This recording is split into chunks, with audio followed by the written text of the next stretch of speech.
మనము మొన్న జరిగిన ఈ పేపర్‌కి సంబంధించిన కొంత అవగాహన చేసుకునేందుకు ప్రయత్నిస్తున్నాం. సాధారణంగా ఇలాంటి అవగాహన క్లాసులు అంటే ఒక అక్టోబర్ 10th 2021 ప్రిలిమినరీ ఎగ్జామినేషన్ జరిగిన తర్వాత చాలామంది అందులో ఉన్న కీ చూసుకోవడానికి ప్రయత్నించవచ్చు. లేకపోతే ఆ ఆన్సర్స్ ఏంటి? ఆన్సర్‌ల మీద ఉన్న డిస్కషన్స్ సబ్జెక్ట్ వైస్ డిస్కషన్ అంటారు దాన్ని.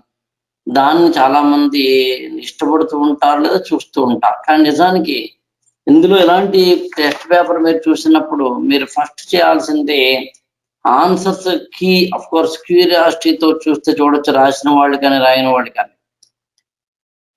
లేదా దీన్ని సబ్జెక్ట్‌లో మాత్రమే అనాలిసిస్ చేసుకోవడం అనేది ఏమాత్రం ఉపయోగం ఉండదు. మీరు అనాలిసిస్ చేసుకోవాల్సింది దేని మీద అంటే దీని వెనకాల ఉన్న స్ట్రాటజీ మీద.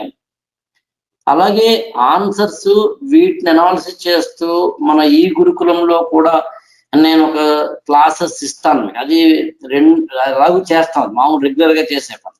అంటే వీటిలో ఏమున్నాయి ఏంటి అని. పైగా ఏ సబ్జెక్ట్ చెప్తామో అప్పుడప్పుడు అంటే పాలిటీ అయితే పాలిటీ, ఎకానమీ అయితే ఎకానమీ ఆయా సబ్జెక్ట్ చెప్తున్నప్పుడు ఆయా సబ్జెక్టుల్లో కూడా మేము వీటిని ఇంక్లూడ్ చేస్తూ చెప్తాం. అది ఓకే. కానీ మీరు అర్థం చేసుకోవాల్సిన విషయం ఏంటంటే ఈ పేపర్‌లలో స్ట్రాటజీ ఏంటి అని. ఆ స్ట్రాటజీని అర్థం చేసుకోవడానికి మనం దీనికి ముందు క్లాస్‌లో కాన్సెప్ట్ బేస్డ్ క్వెషన్స్ అని, కంటెంట్ బేస్డ్ క్వెషన్స్ అని, ఫండమెంటల్స్ బేస్డ్ క్వెషన్స్ అని, కరెంట్ అఫైర్స్ బేస్డ్ క్వెషన్స్ అని 4 రకాల ప్రశ్నలు వస్తూ ఉంటాయని మనం అర్థం చేసుకున్నాం. సో అందుకని కంటెంట్ అంటే ఏంటో, అంటే సబ్జెక్ట్ అంటే ఏంటో, ఫండమెంటల్స్ అంటే ఏంటో, కాన్సెప్ట్ అంటే ఏంటో నిన్నటి క్లాస్‌లో కూడా దీనికి ముందు క్లాస్‌లో కూడా మనం చూసాం మనం. అవే కొంచెం ఇవాళ ముందుకెళ్తూ దాంతో పాటు నేను మీకు ఇవాళ ఆయా అంటే ఎన్‌సీఈఆర్‌టీ పుస్తకాలలో ఇవి ఎక్కడెక్కడ అంటే అన్ని చూడాల్సిన అవసరం లేదనుకోండి. ఇవి ఎక్కడెక్కడ ఉన్నాయి, అంటే ఏ రూపాల్లో ఉన్నాయి అనేది కూడా నేను మీకు చూపించే ప్రయత్నం చేస్తా. ముఖ్యంగా మన ఈ గురుకులంలో ఈ ఇంటర్ప్రిటేషన్స్ అంటే కాన్సెప్ట్‌ని, కంటెంట్‌ని, సబ్జెక్ట్‌ని, కరెంట్ అఫైర్స్‌ని లేకపోతే కనుక ఫండమెంటల్స్‌ని వీటన్నిటిని ఎలా ఇంటర్ప్రిట్ చేసుకుంటాము అనేది నేను ఈ క్లాసుల్లో ఎలా తీసుకుంటానన్నది కూడా మీకు ఎక్స్‌ప్లెయిన్ చేస్తాను. ముందుగా మనము నిన్న చూసుకున్న కొన్ని క్వెషన్స్ తోటి ఇంకొంచెం అడుగులు ముందుకేద్దాం. దానికోసం నేను యాక్చువల్‌గా మీకు స్క్రీన్ చూపిస్తాను. కానీ ఆ స్క్రీన్‌లో నేను మీకు నా యొక్క వీడియోని కొంచెం ఆపుతానండి. ఆపి వీడియో అనాలిసిస్ చేసుకున్న తర్వాత మనం ముందుకెళ్దాం. నిన్న మనం ఇక్కడ చూడండి, నా వీడియో ఆఫ్ చేశాను, కంగారు పడకండి. నిన్న మనం ఈ క్వెషన్స్‌లో ఏవి కాన్సెప్ట్ బేస్డ్, ఏవి కంటెంట్ బేస్డ్ ఎట్లాగా మనం చూసామండి. అలాగే మీకిక్కడ మీరు గమనించినట్లయితే ఈ రెండవ ప్రశ్న చూడండి. What is the position of the right to property in India? ఇది మీరు ఆశ్చర్యపోతారండి. యాక్చువల్‌గా నన్నెవరో అడిగారు క్వెషన్, సార్ అది ఎక్కడైనా ఉంటే అది కూడా చూపించండి వీలైతే. అంటే ప్రతిదానికి చూపించడం కష్టం కాబట్టి ఒకసారి ఇది నేను మళ్ళీ వీడియో ఆన్ చేశానండి, కంగారు పడకండి. ఆ రెండవ ప్రశ్న చూడండి, what is the position of right to property in India అనే దాంట్లో మీకు ఇది ఇండియన్ కాన్స్టిట్యూషన్ క్లాస్ 11th అండి. ఈ పాలిటీ దాంట్లో 46వ పేజీలో ఒక బాక్స్ ఐటమ్‌గా ఉందండి. ఇదే యాక్చువల్‌గా. సో ఇలా నేను దాదాపుగా ఆల్ ఎన్‌సీఈఆర్‌టీ పుస్తకాలు ఇవాళ తెచ్చానండి. అంటే అన్నీ చూపించడం అనేది నాకెందుకో అంత కష్టమైన పని కూడా ఉండదు. ఎందుకంటే ప్రతిదాన్ని తీసుకొని చూపించడం అనేది. బట్ ప్రతి పేజీలో అంటే all concept and fundamental based questions అన్నీ ఎన్‌సీఈఆర్‌టీలోంచి వచ్చినాయండి. అందుని ఎన్‌సీఈఆర్‌టీని మీరు ఎంత బాగా చదివితే మీకు అంత బాగా అర్థమవుతుంది. నేను ఎన్‌సీఈఆర్‌టీని ఎలా చదవాలి, ఎలా చదువుతున్నాం, మనం ఈ గురుకులంలో ఏం చేస్తున్నాం అన్నది కూడా నేను కొంచెం ఎక్స్‌ప్లెయిన్ చేస్తాను. సరే, మళ్ళీ నేను వీడియో ఆఫ్ చేస్తున్నానంటే ఓన్లీ నా యొక్క ఆడియో మాత్రమే ఇస్తాను, స్క్రీన్ మాత్రమే ఇస్తున్నాను. ఒక స్టూడెంట్‌గా మీరు 6th క్లాస్ నుంచి ఇంటర్మీడియేట్ సెకండ్ ఇయర్ వరకు ఉన్న ఎన్‌సీఈఆర్‌టీ టెక్స్ట్ బుక్‌లని చదివితే ఇవాళ ఐఏఎస్ కి అంతకు మించిన ఫౌండేషన్ మరొకటి లేదు. ఇది ఘంటాపదంగా మనం తెలుసుకోవచ్చు. అలాగే ఇక్కడ చూడండి, మీరు కాస్త చూసినట్లయితే నిన్న మనం కొన్ని మాట్లాడుకున్నాం. 5వ ప్రశ్న చూడండి, with reference to India the terms Halbi, Ho and క్వీ పెర్టైన్ to అన్నారు. మామూలుగా మీలో ఎవరైనా తెలుగు లిటరేచర్ ఆప్షనల్ ఉన్న వాళ్ళు ఉంటే, తెలుగు లిటరేచర్ ఆప్షనల్లో తెలుగు భాషల గురించి మాట్లాడుతూ, అంటే వివిధ భాషల గురించి మాట్లాడుతూ తమిళం, మలయాళం, కన్నడం, తుళు, కొడగు, కోత, తొద, ఇరుల, బడగ లాంటివి చెబుతూ తెలుగు, గోండి, కొండ, కుయి అని ఒక భాష గురించి చెప్తామండి. గోండి, కొండ, పెంగో, మండ, కుయి, కువి, కోలామి, నాయకి, పచ్చి, కదప, వల్లారి అని భాషలండి అవి. సో కుయి అన్నది ఏమిటి అంటే ఒక గిరిజన భాష, ట్రైబల్ లాంగ్వేజ్. హో అన్నది కూడా ఒక ట్రైబల్ లాంగ్వేజ్ అండి. ముండా అని ఒక ట్రైబల్స్ ఉన్నారు. ఆ ముండా జాతి వారు ఆ భాష మాట్లాడతారు. మీరు ఎప్పుడైనా గుర్తుంచుకోండి, సివిల్ సర్వీసెస్ ప్రిపరేషన్ లో irrespective of the syllabus, irrespective of the year, irrespective of the standard, there will be few topics. కొన్ని టాపిక్స్ ఉన్నాయి, వాటిలోంచి సివిల్ సర్వీసెస్ లో ప్రిలిమ్స్ అండ్ మెయిన్స్ లో ఎప్పుడు వస్తాయి. రాసేసుకోండి. కొన్ని టాపిక్స్ అనేవి సబ్జెక్టుతో సంబంధం లేకుండా వచ్చే వాటిల్లో ఒకటి ట్రైబల్ గురించండి.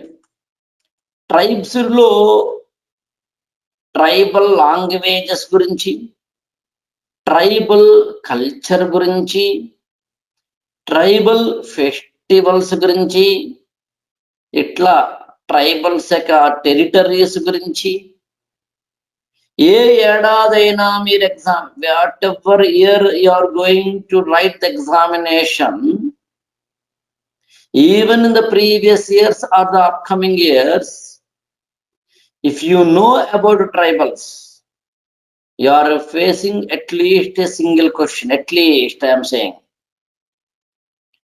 అలా మీకు ట్రైబల్స్ గురించి, ఇండియన్ పాపులేషన్ గురించి,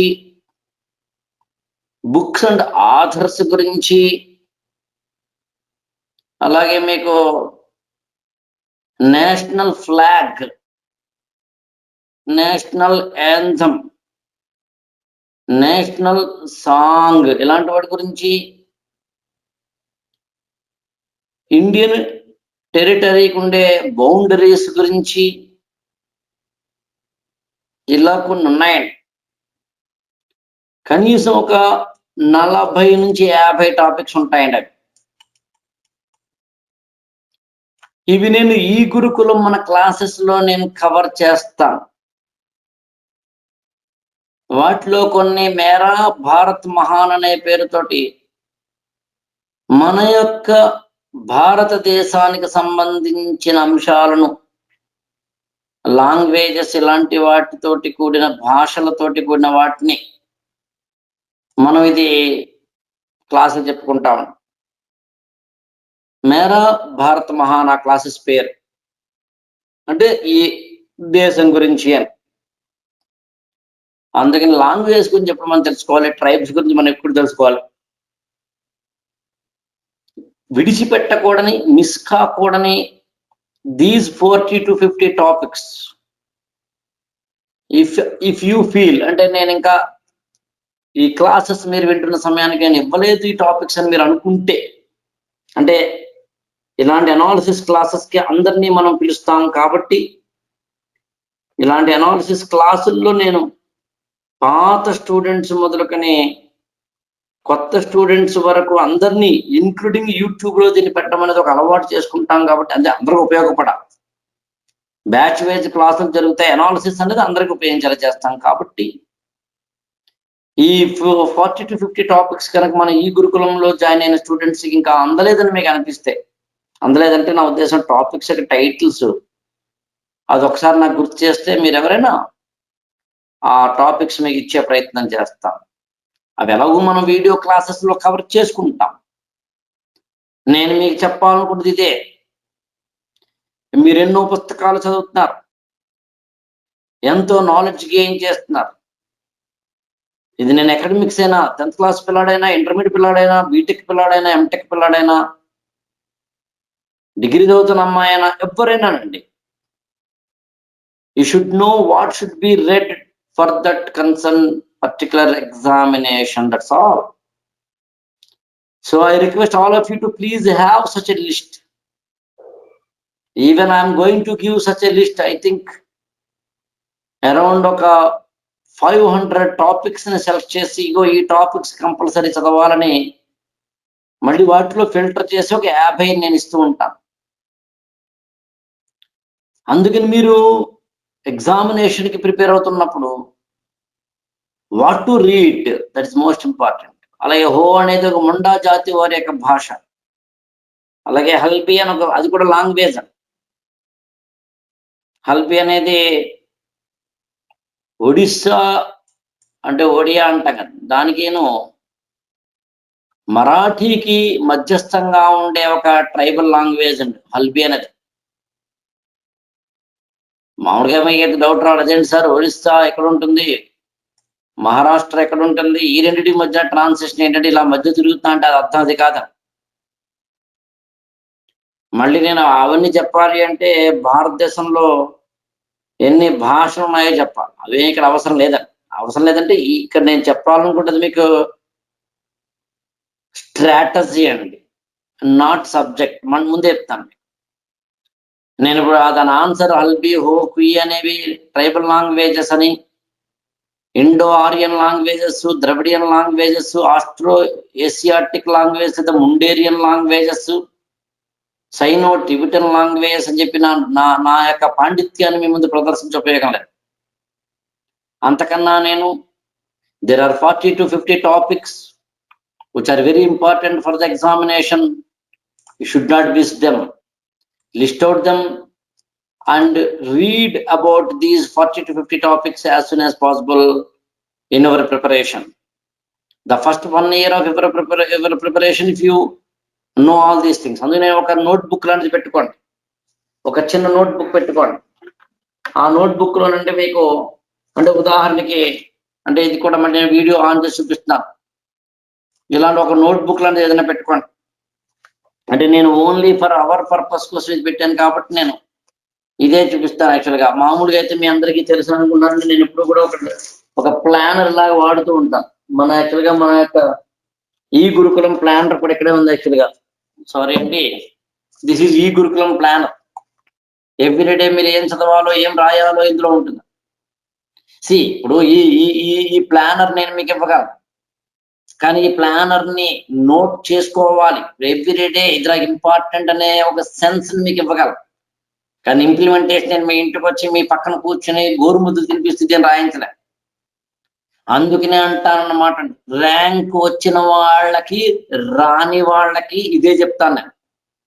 నా క్లాసులో అందరికీ సమానంగా ఇన్ఫర్మేషన్ ఇస్తున్నాను, కానీ కొంతమంది ఇంప్లిమెంట్ చేస్తారు. చేసిన వాళ్ళు ర్యాంకులు పొందుతున్నారు, చెయ్యని వాళ్ళు ర్యాంకులు పొందడం లేదు.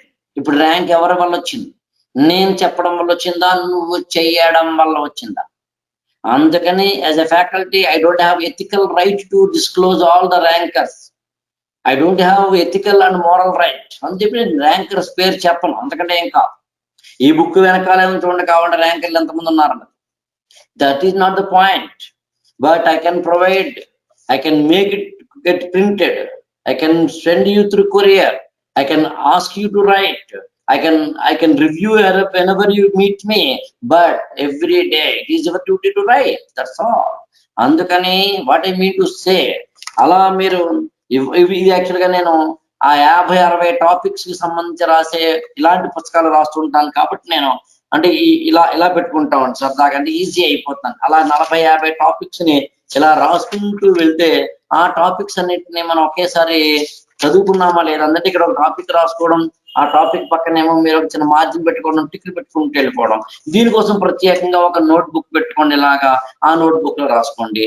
ఆ 40-50 టాపిక్స్ మీద నేనే క్లాస్ ఇస్తానుగా, ఎవరు ఇవ్వట్లేదు, నేనే ఇస్తున్నాను. దాని ఇండియా 75 అని పేరుతోటో మరొకటి పేరుతోటో, అంటే depending on the what we call compilation of the classes we given. మేరా భారత్ మహాన్ అని పేరుతోటో, ఇండియా 75 అని పేరుతోటో, ఆల్ దీస్ థింగ్స్. అంటే మేము మీకు క్లాసులు చెప్తున్నప్పుడు గ్రూప్ చేస్తాం క్లాసెస్ ని, ఆ గ్రూప్ ఏదో పేరు పెడతాం. అప్పుడు మీకు ఈజీ, అంటే నేను రేపటి రోజు మీరు రిఫర్ చేయడం ఈజీ అవుతుంది కాబట్టి. సో అందుకని అలా చదవాల్సిన టాపిక్స్ లో ఇందాక నేను చెప్పినట్టుగా ఇండియన్ ఫ్లాగ్ గురించి, ఇండియన్ నేషనల్ యాంథమ్ గురించి, నేషనల్ సాంగ్ గురించి, అలాగే ప్లడ్స్ గురించి, ఇట్లాంటి వాటన్నిటి గురించి తప్పనిసరిగా చదవాల్సి ఉంటుంది. దాంతో పాటు ట్రైబల్స్ గురించి, ట్రైబల్ లాంగ్వేజ్ గురించి, ట్రైబల్ ఫెస్టివల్స్ గురించి, ఆ మాటకు వస్తే ఇండియాలో ఉన్న ఫెస్టివల్స్ గురించి ఇలా కొన్ని ఉన్నాయండి. వాటిని యాక్చువల్ గా మామూలు మన భాషలో జనరల్ నాలెడ్జ్ అంటారు. కానీ నేను జనరల్ నాలెడ్జ్ అనే పదం తక్కువ వాడతాను. ఎందుకంటేనంటే general knowledge is different from these type of topics అని. ఈ టాపిక్స్ పేరేం లేదు, అందులో ఇది మేరా భారత మహాన్ అనే పేరు పెట్టాను. జనరల్ నాలెడ్జ్ అంటే అర్థం ఏంటంటే, ఏదో ఎత్తైన శిఖరం పేరేంటి, లోతైన ట్రెంచ్ పేరేంటి, లోతైన ఏదో లోయ పేరేంటి, ఏదో మరొకటి. ఇట్ ఈస్ ఏ వెరీ అంటే general knowledge is different from these type of 40 topics అండి. So I request the students, మీరు అర్థం చేసుకోవాలి, జీకేలు చదవక్కర్లేదు, మీరు జనరల్ నాలెడ్జ్ అనేది IAS లో చదవక్కర్లేదు. చూసారా, చాలా మంది స్టూడెంట్స్ ఏమనుకుంటారండి, జనరల్ నాలెడ్జ్ చదవాలేమో అని చెప్పి జనరల్ నాలెడ్జ్ బుక్ కూడా తీసుకుంటారు, చదవడం మొదలు పెడతారు. ఉపయోగం లేదు అది. అందులో అది కాదు చదవాల్సింది. మరి ఏం చదవాలండి, జనరల్ నాలెడ్జ్ కాదు మీరు చదవాల్సింది. మరి ఏమిటి, జనరల్ నాలెడ్జ్ కి సంబంధించిన ఇందాక నేను చెప్పిన 40-50 టాపిక్స్ అనమాట అండి. ఓహో, ఈ ఏడాది క్షమించండి, ఈ ఏడాది అలాంటి టాపిక్స్ ఎన్ని వచ్చినాయి లాంటివి తెలుసుకోగలగడం అండి. సరే, మళ్ళీ నేను వీడియో ఆఫ్ చేస్తున్నాను, కంగారు పడకండి.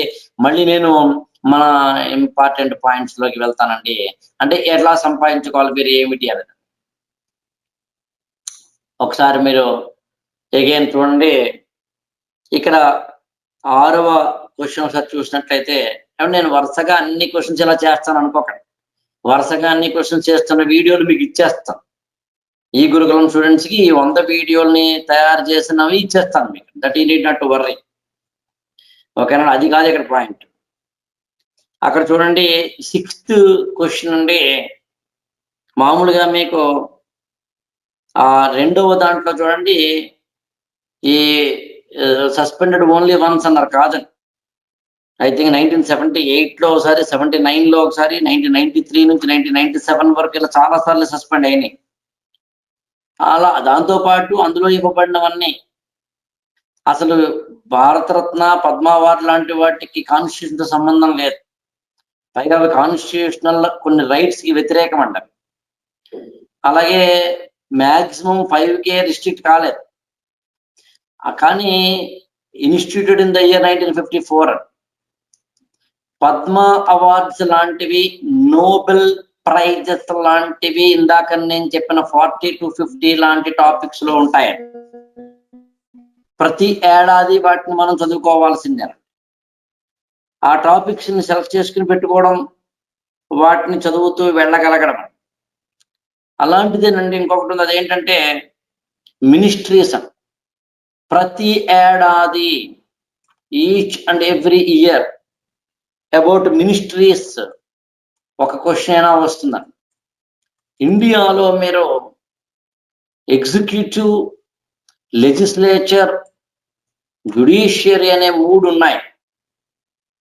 ఎగ్జిక్యూటివ్ అనే దాంట్లో ministries are the very important point. నేను ప్రత్యేకంగా ఇండియాలో ఉన్న మినిస్ట్రీస్ మీద ఎన్నెన్ని రకాలైన అంటే మార్పులు, చేర్పులు ఉన్నాయో అలాంటి వాటిని, టోటల్ మినిస్ట్రీస్ ఏంటి అసలు, వాటి యొక్క కాంపోనెంట్స్ ఏమిటి, ఇలాంటివి మీరు తెలుసుకోవాలి. ప్రత్యేకంగా పాలిటీ అనే టాపిక్లో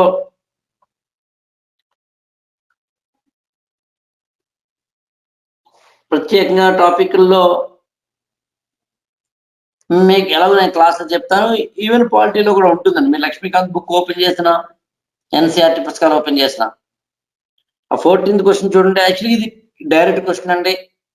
national level, of course, which ministry is nodal agency to ensure effective implementation of the scheduled tribes and other traditional forest dwellers recognized of forest rights act 2006.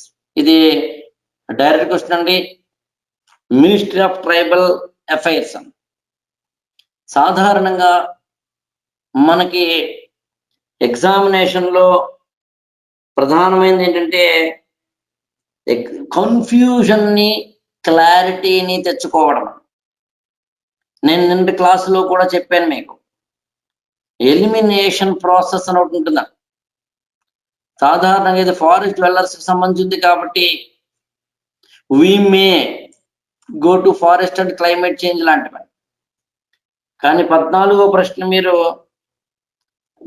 దేని పాయింట్ ఆఫ్ వ్యూలో ఆలోచించాలి అంటే, ఈచ్ అండ్ ఎవ్రీ మినిస్ట్రీ, దాని implementations, దాని components మీరు compulsory చూడాల్సి ఉంటుంది. అలాగే ఇంకొకటి డైరెక్ట్ క్వశ్చన్, ఇది 15th question. A legislation confers on the executive administrative authority and unguided and uncontrolled discretionary power in the matter of application of law violates which one of the following. Direct question అండి. Article 14 మనకి rule of law అని అంటే ఇది మీరు subject oriented question. మీరు already fundamental rights కానీ చదివి ఉంటే, ఇండియన్ కాన్స్టిట్యూషన్ లో ఆర్టికల్ 1 to 4 ఏమో ఇండియన్ టెరిటరీ గురించి, యూనియన్ గురించి చెప్తున్నాను. 5 to 11 ఏమో ఇండియన్ సిటిజన్షిప్ గురించి చెప్తున్నాండి. 12 to 35 ఏమో ఫండమెంటల్ రైట్స్ గురించి చెప్తున్నాండి.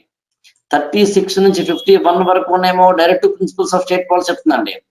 51A ఏమో ఫండమెంటల్ డ్యూటీస్ గురించి చెప్తున్నాండి. 52 to 62 ఏమో ప్రెసిడెంట్ గురించి, అదే సెంట్రల్ గవర్నమెంట్ లో ఉండే ప్రెసిడెంట్ అండ్ అదర్స్ చెప్తున్నాండి.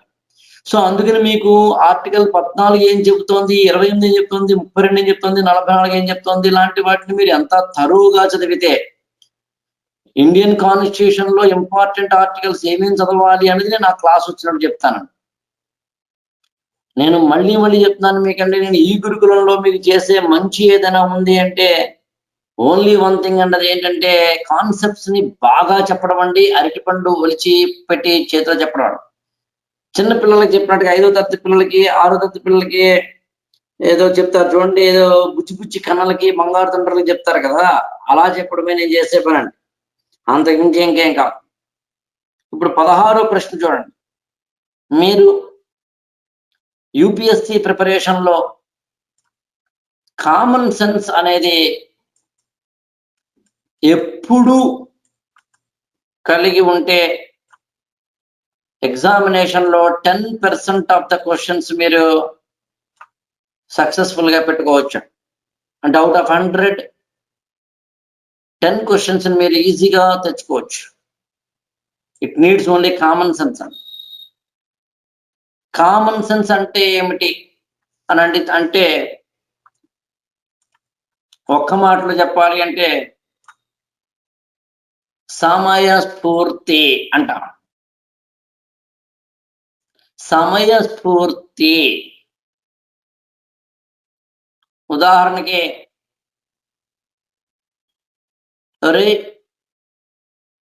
అంకెల్లో 6 తర్వాత 7 రాకుండా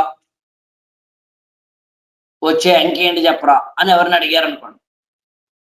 అదేంటి సార్, 1 2 3 4 5 6 7 8 9 10 11 ఇది కదా మనకి. How could it be possible? 6 తర్వాత 7 రాకుండా 9 రావాలి అంటే వస్తుందా లేదా వచ్చేది ఏంటి అన్నప్పుడు 9. నేను ఆన్సర్ చెప్పేశాను కంగారులో. దీని ఆన్సర్ ఏంటంటే 9. 6 తర్వాత కనుక 7 రాకపోతే, రావాల్సిన అవసరం లేకపోతే 9 వస్తుంది. ఎక్కడ అంటే వాచ్లోనండి. వాచ్లో 1 అంతే కదా, 12 3 6 9 12. సో 3 తర్వాత 6 6 తర్వాత 9 9 తర్వాత 12 రావడం అనేది ఒక వాల్ క్లాక్ లో చేతి వాచీలో జరిగే ఒక విషయం అండి. ఇదే కామన్ సెన్స్ అంటే. ఐ ఈజ్ ద అన్న వెంటనే ఇది రాంగా రైటా అని అడిగితే, అదేంటి సార్ ఐ తర్వాత ఇంగ్లీష్ గ్రామర్ లో యామ్ వస్తుంది సార్, మీరేంటి ఈజ్ అంటున్నారు అని అడిగితే, అయినా అది రైట్ సెంటెన్స్ చేయడం ఎలాగా అన్నప్పుడు అండి, A B C D E F G H I J K ఇలా తీసుకుంటూ వెళ్తే ఆల్ఫాబెట్స్ లో కనుక మీరు ఇలా ఏ నుంచి అన్ని రాసుకుంటూ వెళ్తే ఏ 1 2 3 4 5 6 7 8 9 అయిందండి. So I is the 9th letter of alphabet అన్నాం అనుకోండి, అది రైట్ ఆన్సర్ అయిందండి.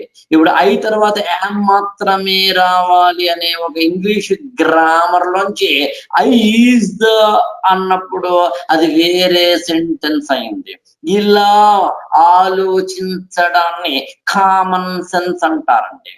నేను మన స్టూడెంట్స్ లో ఎవరైనా ఇలాంటివి నేర్చుకోవాలనే తపన ఉంటే, నాకు అంటే నేను మన ఈ గురుకులంలోనండి ప్రతి ఏడాది బ్యాచ్ల్లో కొంచెం ఇలాంటి ఇంట్రెస్ట్ ఉన్నవారు, అంటే ఇలాంటివి ఏవైనా సరే ఇంట్రెస్ట్ ఉన్నవారు, నాతో పంచుకోవాలి అనుకునేవారు, లేదా నా చేత ఇలాంటివి కూడా చెప్పించుకోవాలి అనుకునేవారు ఎవరైనా ఉంటే వారు నాతో ఇంటరాక్ట్ అవ్వమంటూ ఉంటారండి.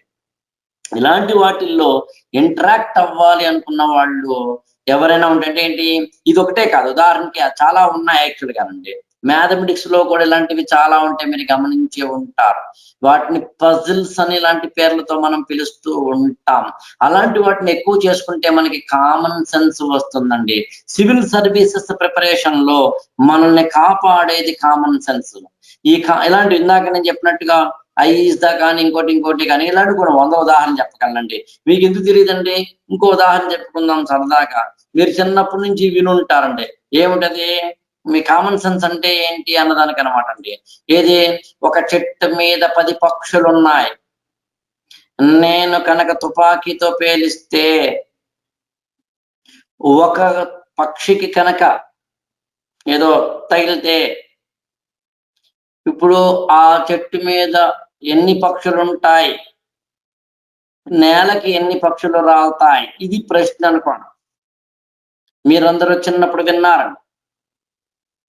ఇప్పుడు గాయపడిన పక్షి లేదా మరణించిన పక్షి నేల రాలుతుంది, అప్పుడు నేల మీద ఒకటే ఉంటుంది, మిగతా 9 ఎగిరిపోతాయి. ఇది కామన్ సెన్స్ పాయింట్. అంటే 10 పక్షి కంగారు పడకండి, ఈ మాత్రం మాకు తెలియదా అని మీరు నాకే చూస్తారు, నాకు తెలుసునండి. కంగారు పడకండి, ఇందులో చాలా జిమ్మికులు ఉన్నాయి. 10 పక్షుల్లో ఒక పక్షికి దెబ్బ తగిలితే అది ఒకటి కింద పడింది కాబట్టి మిగిలినవన్నీ అని అడిగితే ఈ 9 ఎగిరిపోయాయి కాబట్టి ఒకటే మిగిలింది. అది కొమ్మ మీద కావచ్చు, నేల మీద కావచ్చు, కానీ ఒకటే మిగులుతుంది అని చెప్పాలి నిజానికి. లేదా కొంచెం అంటే కొంచెం బద్ధకంగా ఉండి ఆలోచించకుండా ఉంటే ఒకదాని తగిలి కదా సార్, ఒకటి పడిపోయింది కదా, మిగతా 9 ఉంటాయని అనుకోవచ్చు. కానీ ఎన్ని పాసిబిలిటీస్ ఉన్నాయో అర్థం చేసుకోవడాన్ని కామన్ సెన్స్ అంటారు. ఎన్ని పాసిబిలిటీస్ ఉన్నాయి చూడండి. ఒకటి ఇందాక చెప్పినట్టుగా ఒక పక్షి చచ్చింది, కింద పడింది, మిగతా 9 ఎగిరిపోయాయి. అలా కావచ్చు, ఇంకోలా కూడా కావచ్చు. ఈ తుపాకీ కనుక సైలెంట్ గన్ అయితే, అంటే సైలెన్సర్ కలిగిన గన్ అయితే, సౌండ్ రాకుండా కనుక పేలిస్తే అప్పుడు ఏదో ఒకదానికి మాత్రమే తగిలితే అది మాత్రమే కింద పడి మిగతా 9 కొన్ని పైకి ఎగరచ్చు, కొన్ని కిందకి వెళ్ళిపోవచ్చు, కొన్ని కొమ్మ మీదనే ఉండిపోవచ్చు. ఏమో, అదొక పాసిబిలిటీ. అలా కాదు, ఇంకో పాసిబిలిటీ ఏంటి అని అడిగితే, ఆ 9 పక్షుల్లో ఆ 9 పక్షుల్లో కొన్ని చెవిటివైతే సౌండ్ వినకుండా ఉండిపోతాయి, మిగతా ఎగిరిపోతాయి. ఏమో, అదొక పాసిబిలిటీ. అలా కాకపోతే అసలు ఈ పేల్చిన ఆయన ఆ 10 పక్షుల్లో ఆ 10 జీవమున్న అసలైన పక్షులు కావనుకుందాం. అవి ప్లాస్టిక్ తోటి తయారు చేసిన పక్షులు అనుకుందాం. అవి ఇనుముతోటి తయారు చేసిన పక్షులు అనుకుందాం. అవి మైనపు ముద్దలతోటి తయారు చేసిన పక్షులు అనుకుందాం. పక్షి అన్నాడు గాని ఏ పదార్థంతో తయారు చేశాడో చెప్పలేదు. ఇప్పుడు అలాంటి ఆ పక్షుల్లో మైనపు ముద్దలతో తయారు చేస్తే మిగతా 9 అక్కడే ఉంటాయి. ఒకటి మాత్రం కింద పడిపోయే అవకాశం ఉంది. ఇలా డిఫరెంట్ గా థింక్ చేయడాన్నే సింపుల్ గా కామన్ సెన్స్ అంటారు. కామన్ సెన్స్ ఉన్న వాళ్ళే ఎప్పుడైనా గుర్తుంచుకోండి జీవితంలో ఎదుగుతారు. కామన్ సెన్స్ కలగడానికి 3 ప్రధాన కారణాలండి. ఒకటి సబ్జెక్ట్ నాలెడ్జ్ అండి. అంటే మనకి సబ్జెక్ట్ మీద నాలెడ్జ్ లేకపోతే, కమాండ్ లేకపోతే మనకి కామన్ సెన్స్ పుట్టదు. అటు తిరిగి ఇటు తిరిగి మీరు బాగా చదివితేనే, మీరు 8th క్లాస్ పిల్లవాడా, 9th క్లాస్ పిల్లవాడా, 10th క్లాస్ పిల్లవాడా, ఇంటర్మీడియట్ పిల్లవాడా, డిగ్రీ పిల్లవాడా, బీటెక్ పిల్లవాడా, ఎంటెక్ పిల్లవాడా, గ్రాడ్యుయేటెడా, మరొకట కాదు. ఎవడైనా సరే అకాడమిక్స్ చదివి తీరాల్సిందే, పుస్తకాలు చదివి తీరాల్సిందే, మీరు నేర్చుకుని తీరాల్సిందే. అందుకని కామన్ సెన్స్ డెవలప్ అవ్వడానికి బేస్ ఏంటని అడిగితే సబ్జెక్ట్ నాలెడ్జ్ అండి. మీరు ఎంత సబ్జెక్ట్ నాలెడ్జ్ తెలుసుకుంటే అంత మంచిది. ఇక రెండవదండి, కామన్ సెన్స్ పెరగడానికి రెండవది బ్రెయిన్ పవర్ అండి. బ్రెయిన్ పవర్ అంటే మన బ్రెయిన్ యొక్క పవర్ ని పెంచుకోవడం. సరే బ్రెయిన్ పవర్ ఎలా పెంచుకోవాలి వేరే క్లాస్ చెప్తాను. కావాలంటే we can enhance, we can extend our brain power అండి. సాధారణంగా మనం ఏమనుకుంటామంటే మనకి ఏదో బ్రెయిన్ లో పవర్ ఉంది, అంతకుమించి ఎదగదేమో అనుకుంటాం. తప్పండి. దాన్ని ఐక్యూ లెవెల్ అంటారు. అంటే మన బ్రెయిన్ పవర్ ని పెంచుకోవడం అండి. అది చెయ్యాలి కూడా. మన యొక్క బ్రెయిన్ లో ఉన్న కార్పస్ కొల్లాజం లాంటి వాటిని మనం డెవలప్ చేసుకుంటూ వెళ్ళాలి. ఇంకా మూడవదండి, కామన్ సెన్స్ డెవలప్ చేయడానికి, డెవలప్ అవ్వడానికి ఉన్న మూడవది ఏంటి అంటే, దేన్నైనా 360 డిగ్రీల కోణంలో చదవాలని చేసేటప్పుడు అండి. క్షమించండి. దేన్నైనా 360 డిగ్రీల కోణంలో చదవాలని చేసేటప్పుడు దాన్నే మనం మన క్లాసులో 5W1H అని చెప్తాను నేను. Why, what, who, where, when, how. క్షమించండి. సో 5W1H అని చెప్తాను. సో అందుకని మీరు అర్థం చేసుకోవాల్సింది ఏంటని అడిగితే కామన్ సెన్స్ డెవలప్ చేసుకోవడం. అలాంటి కామన్ సెన్స్ తోటి కూడిన క్వశ్చన్స్ ఇక్కడ ఒక 2 ఉన్నాయి. అవి కూడా అనుకోకుండా పక్క పక్కనే ఉన్నాయి. అందుని వాటిని చెప్తాను మీకు. నా యొక్క వీడియోని of చేసండి. This conference will now be recorded. ఇక్కడ 16th క్వశ్చన్ చూడండి. ఇది నిజానికండి కామన్ సెన్స్ ద్వారా మాత్రమే పెట్టదగ్గ బేసిక్స్ మీద ఆధారపడిన ద వెరీ సింపుల్ క్వశ్చన్ అండి. యూపీఎస్సీ స్టాండర్డ్ లో ఎంత సింపుల్ క్వశ్చన్ అడుగుతాడు అనిపించేదా. Which one of the following in Indian polity is an essential feature of that indicates its federal in character?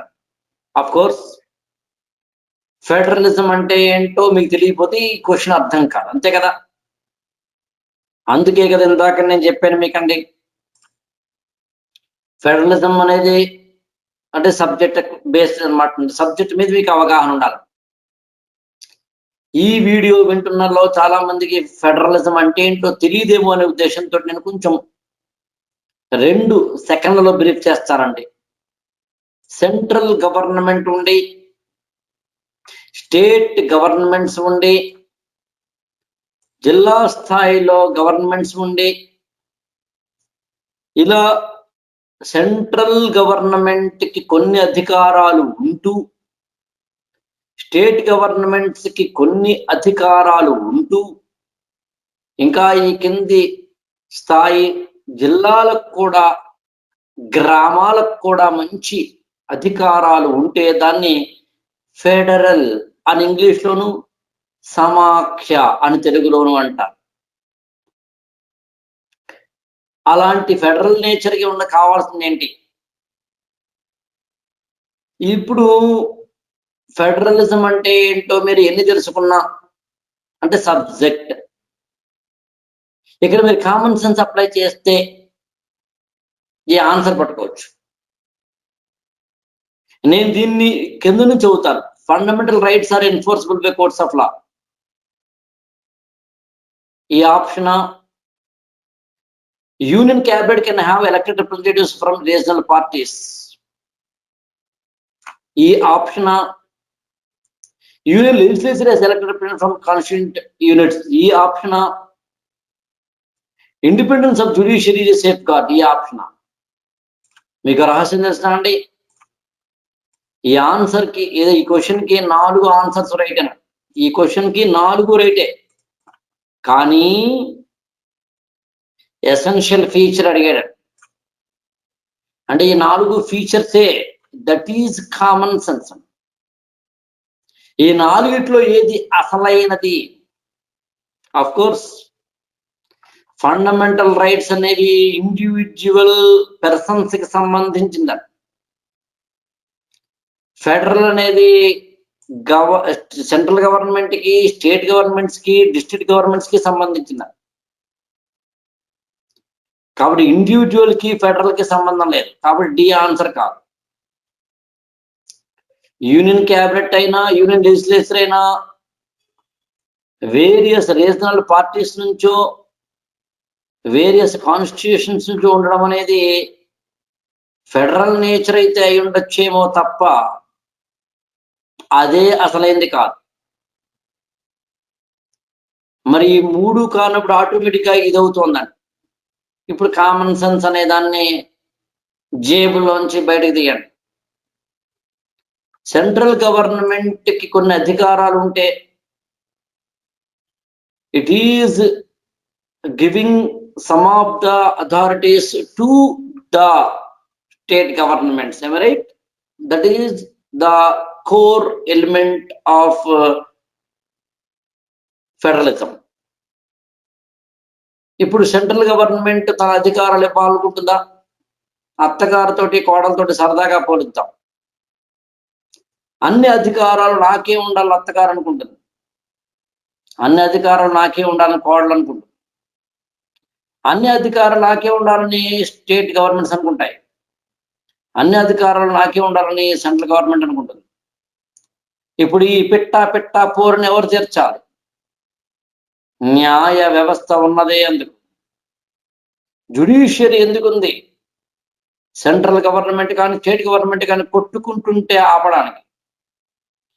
Judiciary ఎప్పుడు ఆపగలదు? Independent అయితే ఆపగలదు.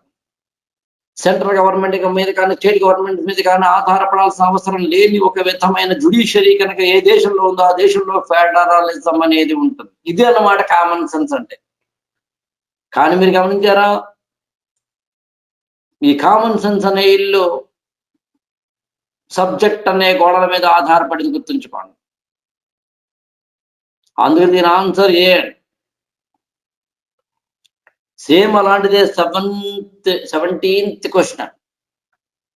నాకు తెలిసి ఈ మొత్తం పేపర్లో ద బెస్ట్ క్వశ్చన్ ఒకటి చెప్పండి అంటే ఇదన్నట్టు. Which one of the following best defines for the term state? యాక్చువల్గానండి, నేను మన ఈ గురుకులంలో కాన్సెప్ట్ బిల్డింగ్, ఫౌండేషన్ క్లాసెస్ లాంటి వాటిలో స్టేట్ అంటే ఏంటో, గవర్నమెంట్ అంటే ఏంటో ఇలాంటివి మనం మాట్లాడుకుంటూ ఉంటాం. స్టేట్ కి డెఫినేషన్ ఇది యాక్చువల్గా ఎన్సీఆర్టీలో నేను దాన్ని చెప్పినట్టుగానే నేను చివరిలో వాటిని ఎలా చదవాలో చూపించే ప్రయత్నం చేస్తున్నానండి వాటి క్లాస్లో. బట్ ఇన్ జనరల్ మాట్లాడుతున్నాను నేను.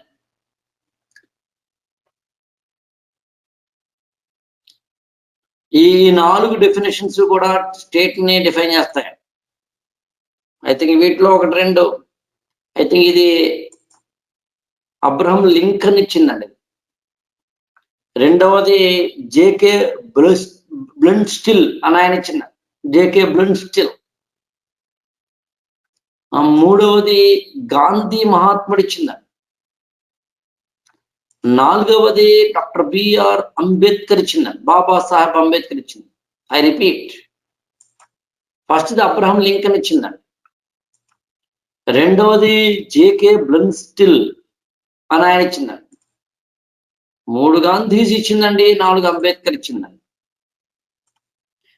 అంటే ఇక్కడ 4 ఇంపార్టెంటే, బట్ స్టేట్ ని డిఫైన్ చేస్తూ మిగిలినవి స్టేట్ తో పాటు ఇతరత్ర అంశాలను కూడా డిఫైన్ చేసేయండి. అందుని బెస్ట్ సూటబుల్ డెఫినేషన్ ఏంటని అడిగిందండి ఇది క్వశ్చన్. మీరు ఎన్సీఆర్టీలో పాలిటీకి సంబంధించి ఐ థింక్ నేను ఇక్కడే చూపిస్తే మీకు కొద్దిగా అవగాహన కలుగుతుందేమో.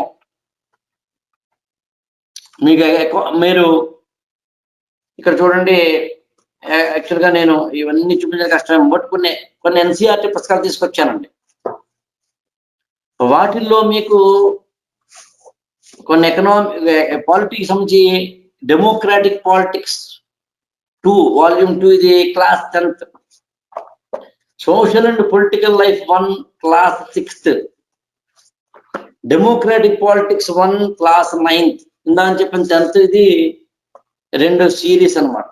Social and political life 3 8th class అన్నమాట. Social and political life 2 7th class అండి, if I'm not wrong. Yes, అంటే సోషల్ అండ్ పొలిటికల్ లైఫ్ అనే పేరుతోటి 1 2 3 అనే 3 వాల్యూమ్స్ గా 6th class 7th class 8th class లో ఇచ్చి, ఈ 9th and 10th క్లాసుల్లోనేమో democratic politics అనే పేరుతో ఇచ్చి, ఆ తర్వాత 11th క్లాస్ లో ఇండియన్ కాన్స్టిట్యూషన్ నెట్వర్క్ ఇలాంటివి ఇచ్చారు. నేను 100 రూపీస్ బాండ్ పేపర్ మీద రాసిస్తున్నాను. ఇప్పుడు నేను ఎన్ని ఉదాహరణ at the end of the day ఎన్ని ఉదాహరణలు చూపించి మీకు చెప్పడం నా ఉద్దేశం కాదు.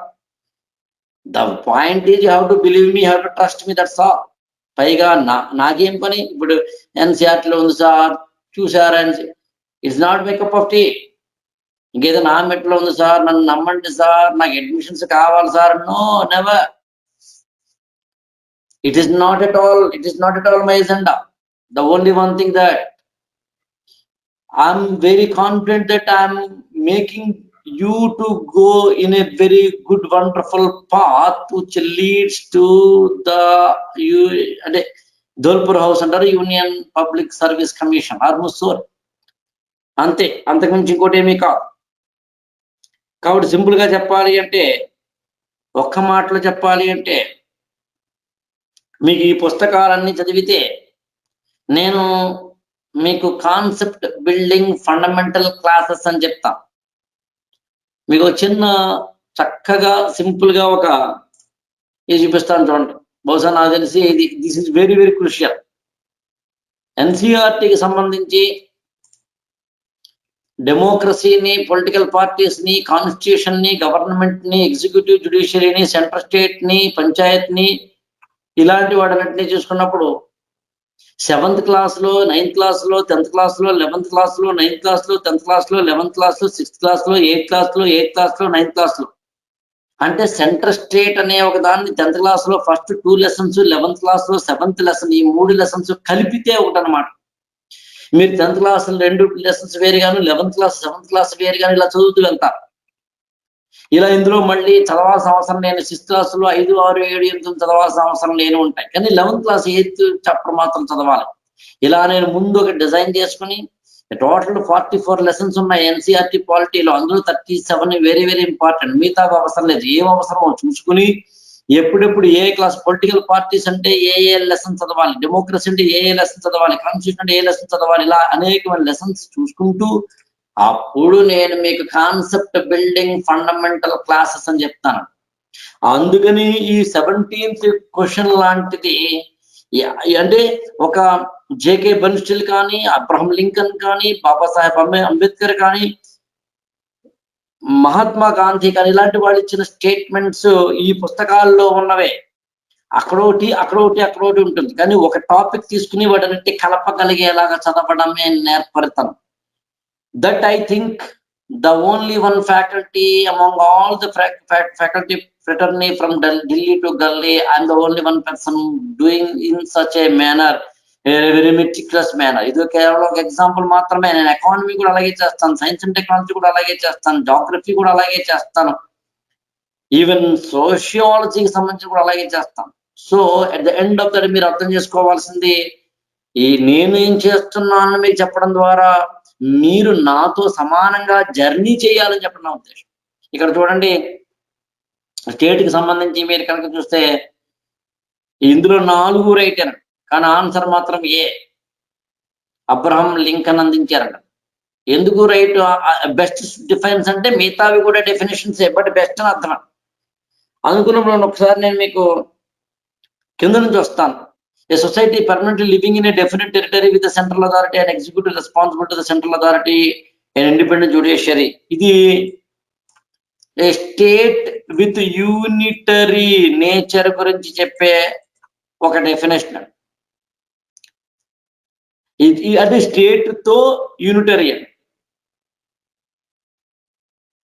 ఏ సి తీసుకుంది, number of persons who have been living in definite territory for a very long time with their own culture, tradition, government అనేది a definition of a state with nation.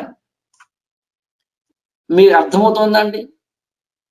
Pure definition కాకుండా వాటితో పాటు మిగిలినవి కూడా touch చేయడం ఆ definitions లో ఉన్నాయి. ఆ లాజిక్ మీకు అర్థం చేసుకోండి. అందుకని ఆ రెండు కూడా స్టేట్ డెఫినేషన్స్, కానీ నేషన్ తోటో ఇంకో దాంతో ముడిపడి ఉన్నాయి. బి తీసుకున్నారనుకోండి, a politically organized people of a definite territory possessing a authority.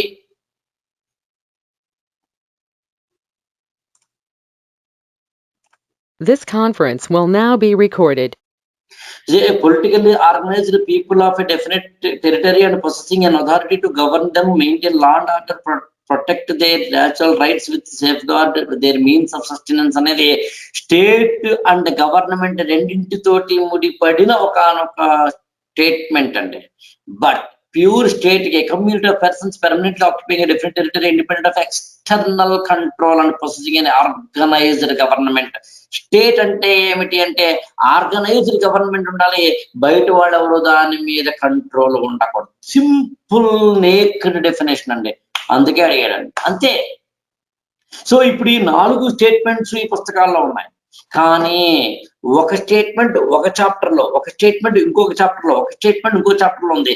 అదే అన్నాను నేను. అదే కనుక మీరు చదివేటప్పుడే ఆల్ చాప్టర్స్ అన్నింటినీ 7th క్లాస్ లో 1, 4, 9th క్లాస్ లో 1, 2, 6, 10th క్లాస్ లో 3, 7, 8, 11th క్లాస్ లో 2 అంటే సెకండ్ చాప్టర్ ఇలా కనుక కలిపి చదివారనుకోండి, అలా కలిపి చదవడం అనేది మీకు తెలియకపోవచ్చు, కంగారు పడకండి. అలా కలిపి మీరు చదవాల్సిన అవసరం లేకుండా నేనే కాన్సెప్ట్ బిల్డింగ్ ఫండమెంటల్ క్లాసెస్ లో చెబుతున్నాను. No doubt about that. మీరు అవేమి కంగారు పడకండి. నేను మళ్ళీ చెప్తున్నానండి, ఈ గురుకులం అనేది the very basic fundamental knowledge ని మీకు ఇవ్వడానికి ఉపయోగపడే ఒక అత్యున్నతమైన ఆయుధం అండి. దాన్ని మీరు అర్థం చేసుకోగలిగితే చాలు. సో అందుకని మీరు ఆ కోణంలో ప్రిపేర్ అవ్వాలని నేను కోరుతున్నాను.